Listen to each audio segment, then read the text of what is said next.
Beralih ke berita selanjutnya. Informasi tentang kasus polisi hantam bangku tembak masih berlanjut pemirsa. Simak penjelasan dari Liputan 6.com, Jakarta. Upaya polisi untuk mengungkap kasus kematian Brigadir J alias Nofriansyah Yosua Huta Barat di rumah dinas mantan Kadif Propram Polri Irjen Verdi Sambo mulai menemui titik terang.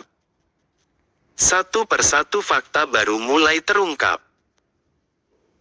Baru-baru ini, Bareskrim Polri kembali menetapkan satu tersangka lagi atas tewasnya Brigadir J dalam peristiwa dugaan adu tembak pada Senin tanggal 8 Juli lalu. Dia adalah Brigadir RR, ajudan istri Verdi Sambo, Putri Chandrawati. Sebelumnya, Baradae atau Richard Eliezer juga telah menyandang status tersangka. Dengan begitu, maka saat ini sudah ada 2 orang yang ditetapkan sebagai tersangka atas kematian Brigadir J di rumah dinas Irjen Sambo. Dalam kasus ini, Brigadir RR dijerat dengan pasal 340 KUHP tentang pembunuhan berencana. Hal ini diungkap oleh Ketua Tim Penyidik Timsus Bareskrim Polri Brigjen Pol Andi Rian Jayadi. Berita terpopuler kedua masih terkait kasus kematian Brigadir J. Kali ini datang dari kuasa hukum Baradae, Andreas Nahot Silitonga. Untuk diketahui, Andreas telah mengundurkan diri sebagai pengacara Baradae pada Sabtu, tanggal 6 Agustus tahun 2022.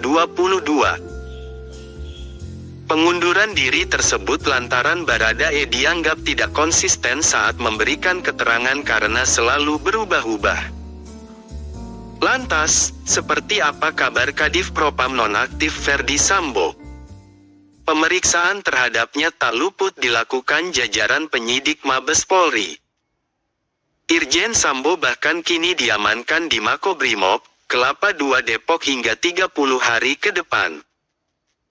Terkait statusnya, Sambo hingga kini masih menjadi saksi.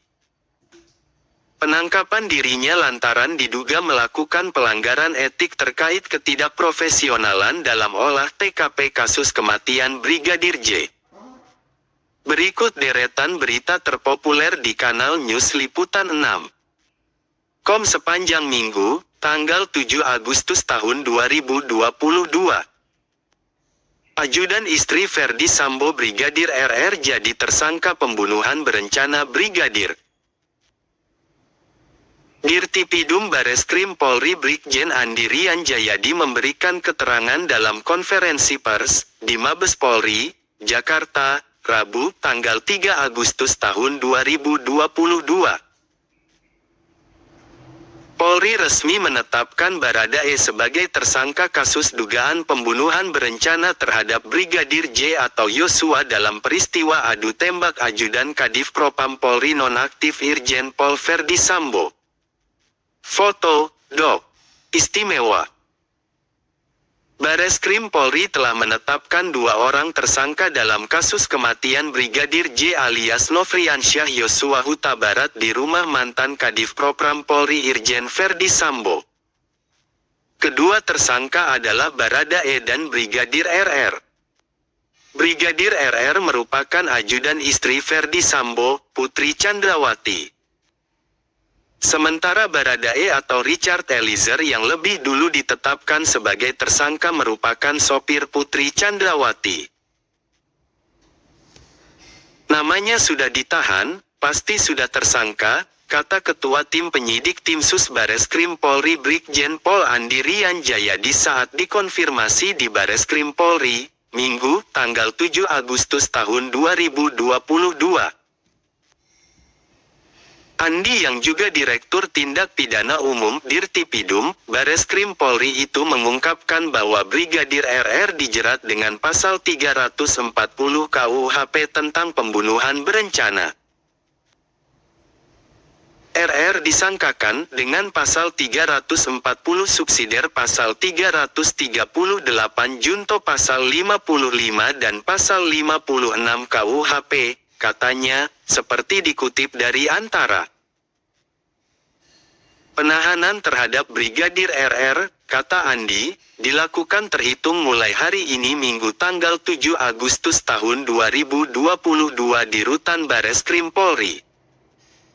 Ini penyebab pengacara terdahulu Baradae mengundurkan diri.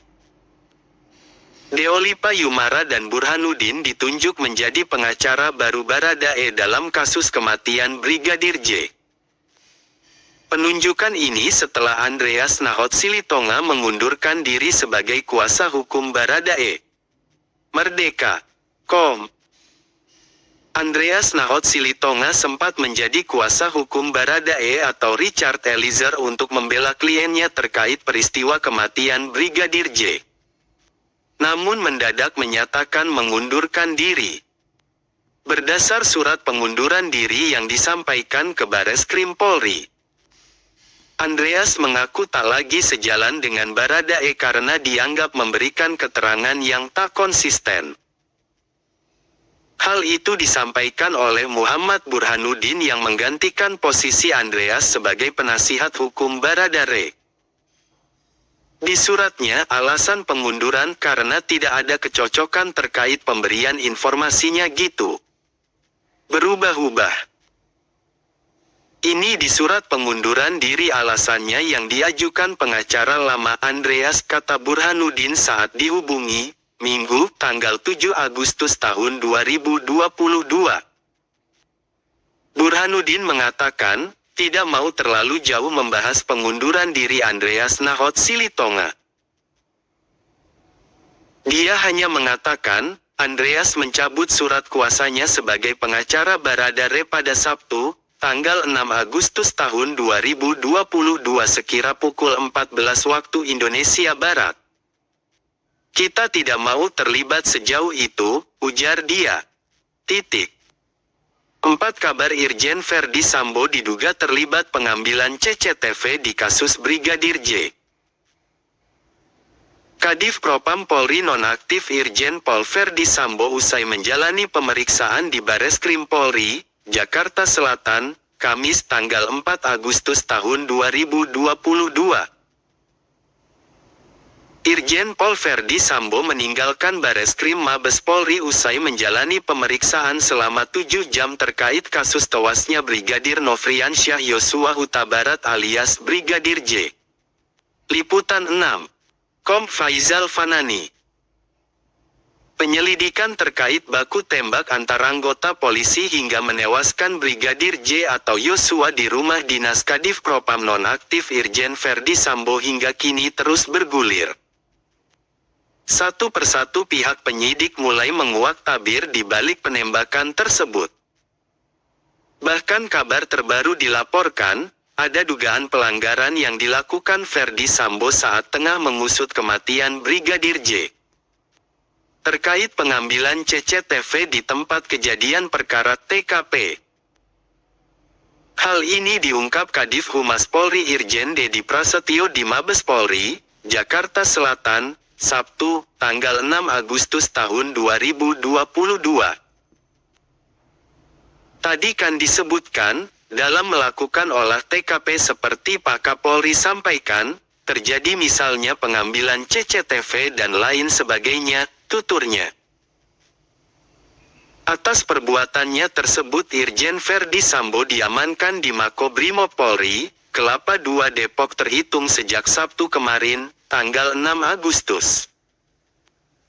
Belakangan Menko Polhukam Mahfud MD turut angkat suara atas pelanggaran yang dilakukan Irjen Verdi Sambo.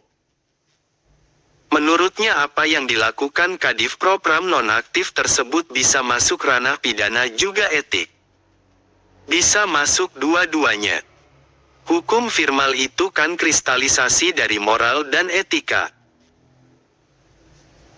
Jadi pengambilan CCTV itu bisa melanggar etik karena tidak cermat atau tidak profesional dan sekaligus bisa pelanggaran pidana karena obstruction of justice, kata Mahfud pada wartawan, Minggu, tanggal 7 Agustus tahun 2022.